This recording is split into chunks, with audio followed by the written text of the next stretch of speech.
Well, good morning, friends. Mark Holmes here, of course, with my buddy Cowboy Joe Boo and Joe Bear in the house. And as always, I want to thank you all for watching, commenting, subscribing, and being part of the Joe Boo Sports Report. Without you guys, as well as you ladies, this literally does not work. So let's get open for business and let's wake up the football gods. And don't forget to hit the subscribe button there so that way you can always be up to speed with everything that is the Dallas Cowboys. And we actually have some breaking news this morning. Today was going to be the final practice for the Dallas Cowboys mini camp for veterans, for the whole team. For the whole team, this was scheduled to be the last practice, but the Cowboys have canceled the final practice of the 3-day mini camp. Mike McCarthy believes the team has done enough work and they're doing some team bonding activities instead today. I don't know if that means that they're going out on a retreat. I don't know if that means they're going bowling or, skeet shooting. I don't know, but they're doing something today to try and get these guys to coalesce as a team. I feel like that, Mario Davis said to me one time that as a football player, you are an individual contractor. You're your own company. It's really about you. And most times players will say in an interview, well, I'm here to help this team. They don't take ownership per se of the team. That way, it's kind of like a doctor. When a doctor has that bedside manner that seems cold, that way they can make decisions based on their head as opposed to their heart and being emotionally involved. And players usually aren't emotionally involved with the team. But you hear things that do make you feel like they are getting to be emotionally involved with each other. When you hear Lyle Collins talking about his quarterback, Dak Prescott, and looking at him from the standpoint of what he did to get back on the field, and wanting to go all out to do anything he can to protect him. That, my friends, is all team building and something that is truly a great thing and will band well together to help uplift the team. Now, we'll see if all this works and leads to the playoffs and beyond, but this is the start. And this is where I always say that off seasons are where championships are built. We didn't have this last year.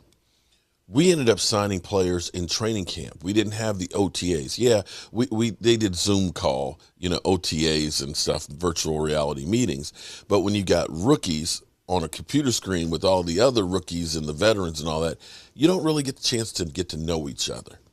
And this may be one advantage that the Dallas Cowboys have because most of their players are from the Dallas area, that they live there all year round, and they've been at the facilities working out all off season, that they're really becoming a team and a group of guys that are fighting for each other. I love it. I absolutely positively love it and think it's a great thing. Mike McCarthy, for me, when I'm seeing him lately in the press conferences, seems to be a little bit more relaxed.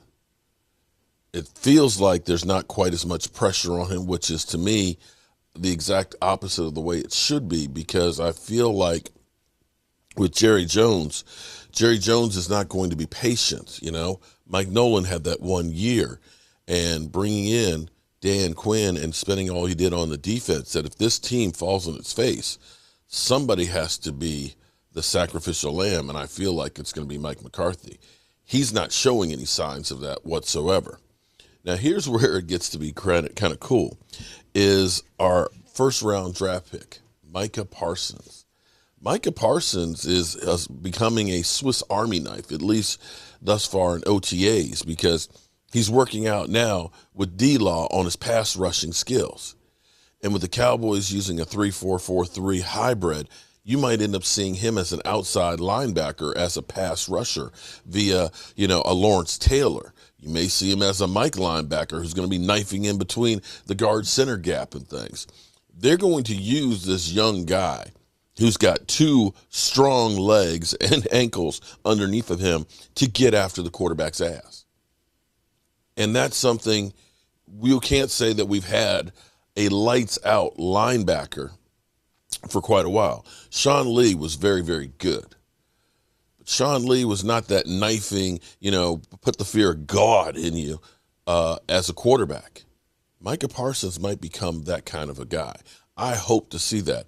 And the way that they seem to be using him and trying him in different places makes you have to literally account for that guy as a quarterback being up there at the line of scrimmage. And if Micah ends up living up to the hype that is with him, not only does the quarterback have to come up and say, this is the center, the Mike linebacker right here, because that's the first thing. He basically is calling out the defense and the strong side and the weak side to dictate the protection. But now all of a sudden, if you've got, Van Der Esch as your Mike linebacker, and you're looking around because you're going to need to account for this guy who may end up being a beast. Now I've got to also look, where's Micah? Because you know what, guys, you mother humpers, you better make sure you get that guy. It changes the dynamics of what that defense can do. So definitely this is a great thing.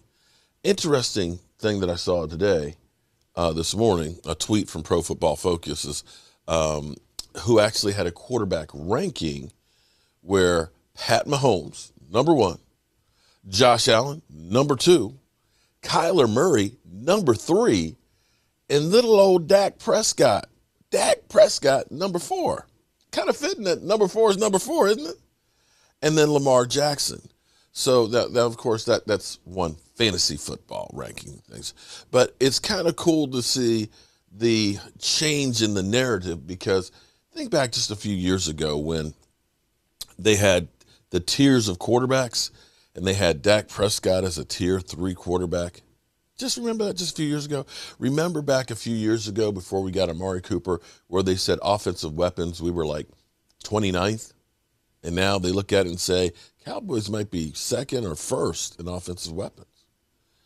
That's a major change in really about 3 years, and you've got to love it.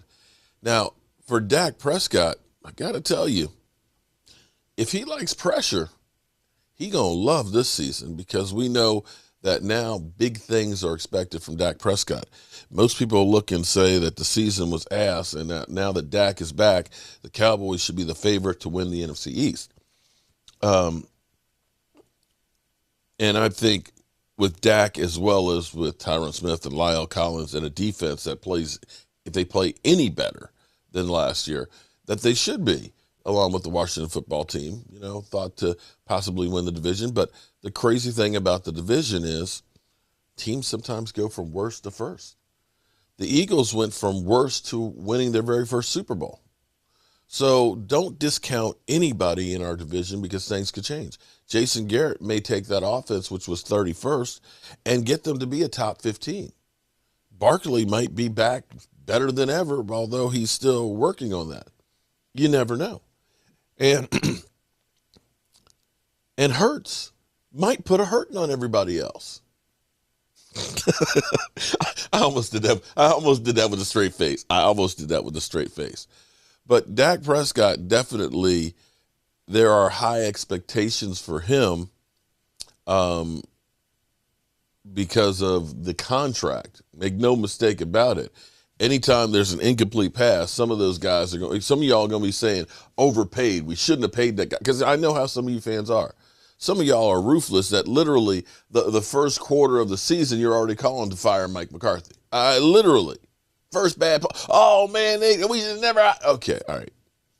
Be cool.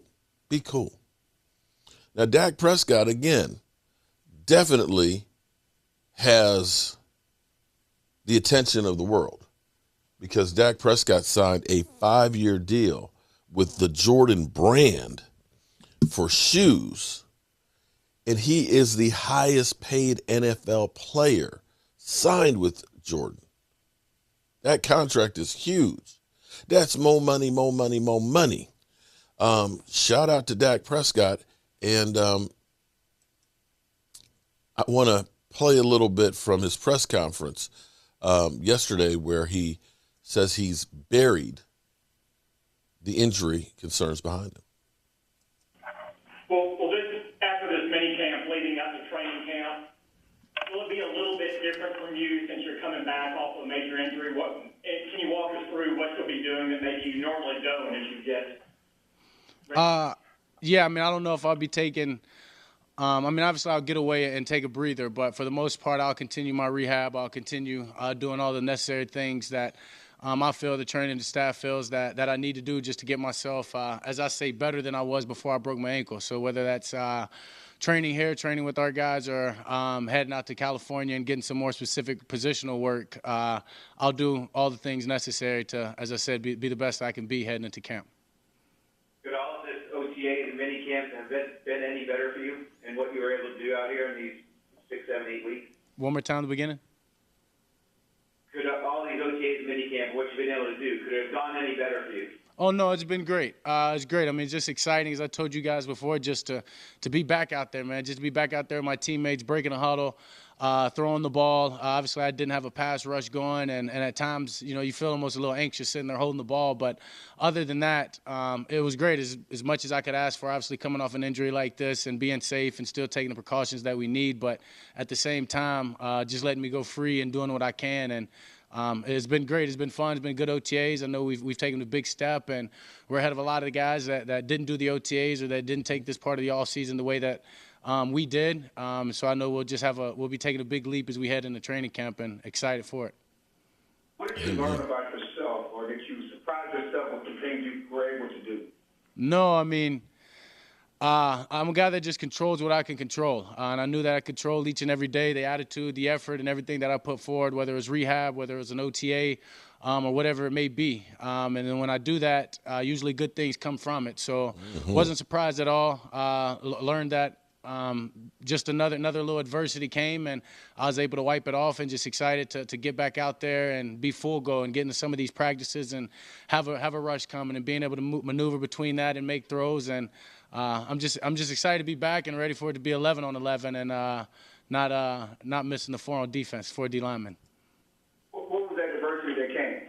Well, I'm just saying the injury. I mean, just from snapping the ankle to a couple of months later having another surgery, and then moving past that, and just as I said before, I've got an amazing support system with my family, friends, obviously organization with the Cowboys, and teammates that were behind me 100%. And I think that makes it a lot easier when you're battling or overcoming something like I did. Is that I hold myself to high expectations and high standards, but I know it's a lot of other people that just hold me accountable to my own words. And so that's just great when you have that, and it's just allowed me to keep pushing and be better. And as I said, that my plans when I head into camp are to be better than I was before I broke my ankle.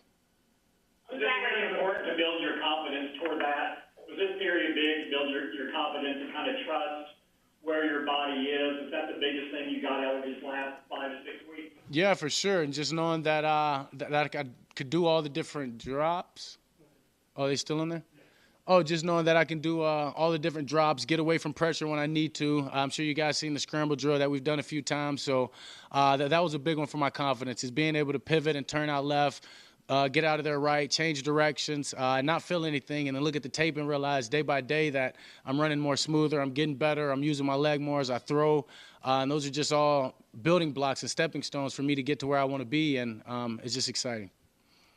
You felt like over the course of this practice, I mean, I know it's just one practice over a greater spring, but do you feel like you're able to get into a real rhythm today? It seemed like, we've been out here watching a few of your practices, but it definitely seemed like midway the practice on, you kind of were hot, I guess. Did you feel that on your side?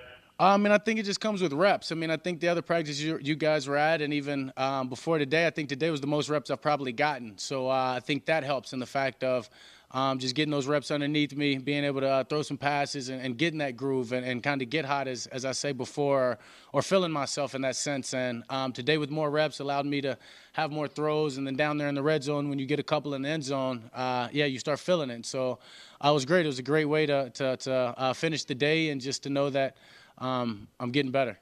Amen. Dak, you mentioned some of the people who supported you in your recovery. Tyron Smith told us yesterday that when he watched you rehab, it lit a fire in him to keep working harder, seeing what you did. What does it mean to hear him say that? And can you tell us a moment or two that stands out rehabbing beside your offensive lineman? Yeah, I mean, that means a lot.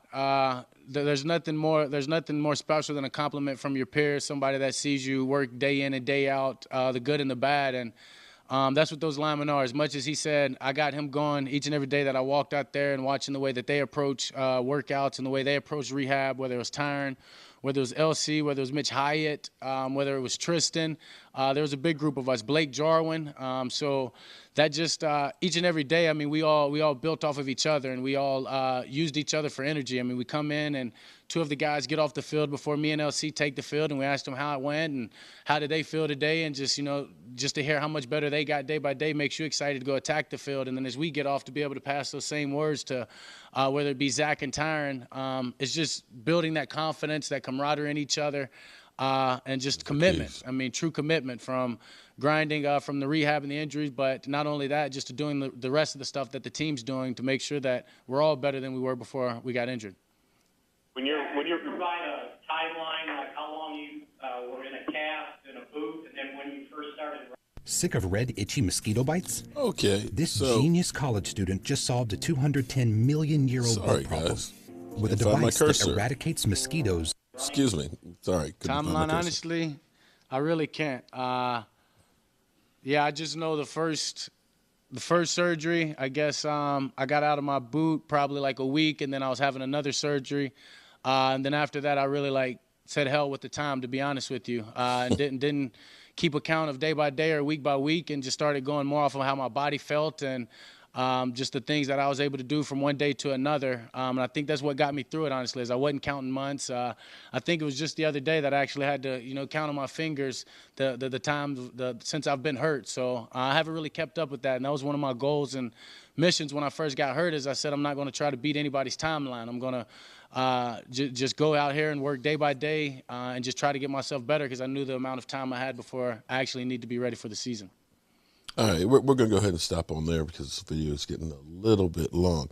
But you can hear the things that you have to really and truly love about what you hear with Dak Prescott is it's not just about him, that more than anything else, it's about all of them together. When he starts talking about guys like Mitch Hyatt and things like that, and other players, he is spreading this around and being all-inclusive for everybody. And this is where you have to recognize that as much as we always want to put all the blame on the quarterback, the reality is you can have 10 guys do exactly what they're supposed to do to perfection, but one guy can mess up the whole play. You can have the offensive line, boom, block like crazy, okay, and give the protection to the quarterback, okay? You can have Zeke Elliott lay his body out and end up getting that blitzer, knocking him to his ass. You can have the receivers running perfect routes and having Dak Prescott putting the pinpoint accuracy on the pass, high pointing the ball. But if the receiver tips the ball up and the defender catches it, the play is awful. That's the thing about football. It's not just one guy. Too many times, one person will get all of the credit or get all of the blame, but that's not where it is with football. And see, Dak understands it's not about me getting all the credit, because Lord knows he's got all the money. He's got all the money. But it's about all of us together in this fight. I love hearing that. It's not about me. It's about us.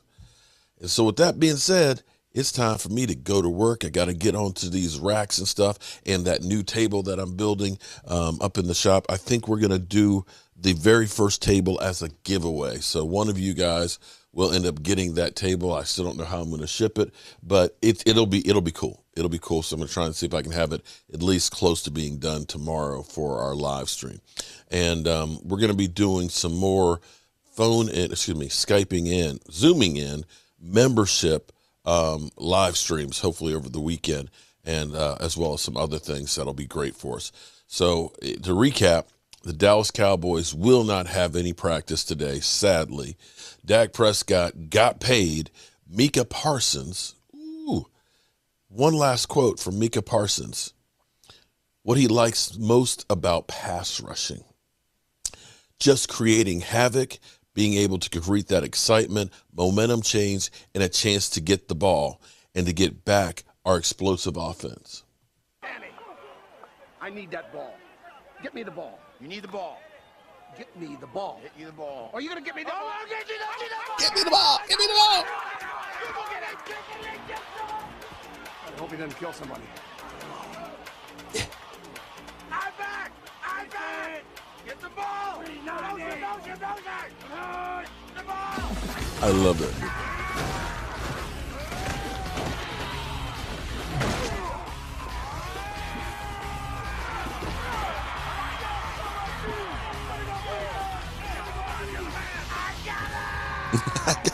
That's right. Micah, get me the ball. All right, y'all, you know the deal. Our coach here, and as always, I want to thank you all for watching, commenting, subscribing, and being part of the Joe for the Sports Report.